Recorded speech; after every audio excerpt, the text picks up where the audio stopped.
any language space that you're going to be presenting, you're going to want to go over three aspects, and I'm going to go over these three aspects that are mostly universal to the language site presentations that we do here at the DLS.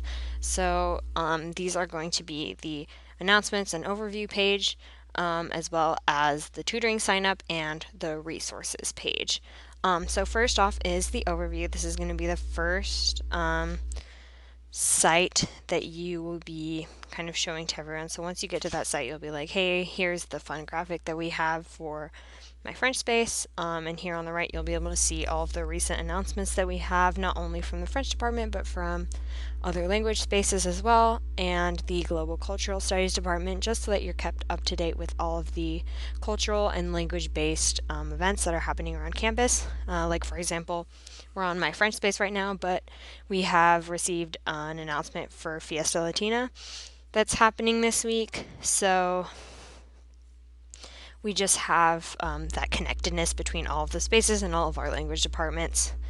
So to go a little bit more into announcements, you can click on this tab on the left side here. And once you're in announcements, you'll see that there's this grid, and you can just tell the people, hey, if you're looking for like an older announcement or just curious to see what our super old announcements are like, you can find all 318 announcements that we've had since my French space or whichever space you're presenting has been started up. Like for example, you can find that there's an all languages study session on March 13th, which is about a month ago. So you can see just all of our older announcements, or one that you may not have seen on the overview or that you may have missed in your email. Next up is the tutoring sign up. This is not going to be universal for all of the language spaces because some departments, such as Japanese, prefer to coordinate their own tutoring. But for our purposes here and for the purposes of most of the language presentations that you'll be doing for WISE spaces, most of these departments do use WISE signups for my French space. So once you're there, you're going to see whoever the tutor is, as well as their tutoring location, the date and the time, and whether or not that tutoring slot is taken or not.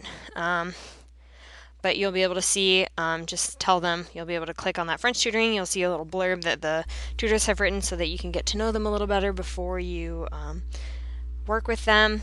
So once you scroll down, you'll be able to see all of the time slots for this week, so you can see, oh, well, maybe I want to go get some French tutoring from 5:30 to 6 p.m. So then you can click add participant, or in the student's case, it'll say like register. And since I'm administration, it'll look a little different on my screen than what you'll be doing, but essentially it'll have students put in their names, put in their class level, and their professor, and then it'll also have a space for them where they can put in what they're planning on doing at tutoring or what they're going to need help with. This is just so that the tutors can prepare better to assist the students. So really emphasize that needs to be done, and don't just leave it blank, because it really helps the tutors to be able to know what they're expecting. But yes, next is the resources tab. This tab is, though there are different things in each of the resources for all of the different language spaces, the fact that it's there, and most of what we have, this diverse set of resources that students can use, is universal across all the language spaces. So once you're there, you can just go through them and say like, hey, if you have any extra time or if you need a specific resource, we have a whole bunch of them here on our WISE space. We have some dictionaries, we have some grammar resources, we have news sources that you can practice reading and writing with. Like for example, we have this link to Le Monde. So if you want to practice reading French, it's really nice to have that direct connection to all of these resources just straight from WISE.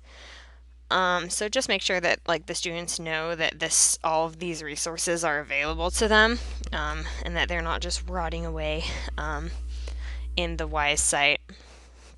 So once you're finished with resources, this is when the other resources that aren't within the resources tab are going to be presented. I'm going to wait for this because this is no longer a general And a lot of these resources do get more specific with each language space. For example, the tutorial on how to type French accents won't be relevant for Japanese or German. So we'll have a separate resource training for all of those language spaces later in this tutorial, but this is just mostly to get acquainted with the parts of the presentations that'll be universal across of the all of the language spaces. So be showing people how to join the language space sites, especially if it's a first year class that hasn't had experience with like WISE and stuff before, but just so that you know how to get to that. Once you're at your WISE homepage, you're going to want to click on this tab to the left that says membership. Once you click on that, it'll start at this thing that says my current sites, which should have all of your class enrollments on here, but you'll see this tab at the top that says joinable sites. And then you should be able to type whichever space that you are willing to, that you are wanting to join in here, and then once it comes up, you can click this little button that says join, and that should be added to your top bar and give you access to all of the resources that are available on said language site.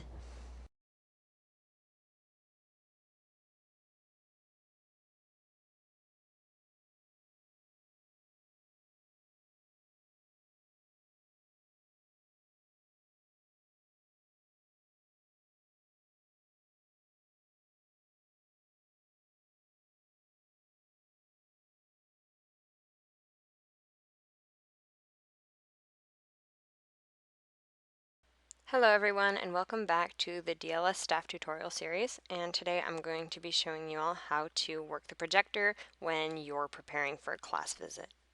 Before a presentation in the studio, you want to make sure that it's clean and that all the chairs are in the right place. To turn on the projector, you'll want to open the cabinet by the main room computer where you'll find this setup. To wake it up, you'll just want to touch the screen and wait for the system to power on.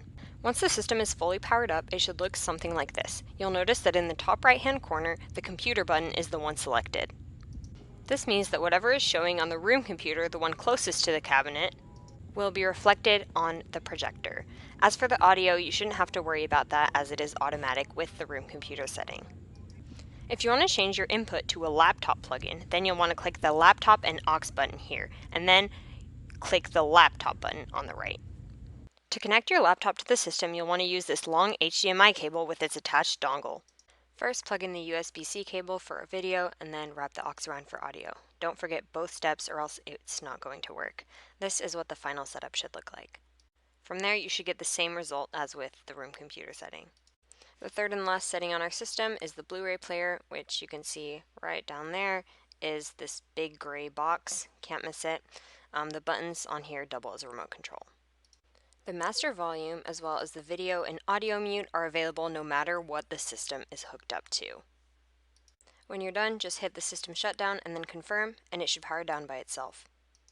Thank you everyone once again for listening, and if you need any more help with the projector, please don't hesitate to ask Natalia or a more experienced staff member. Bye for now!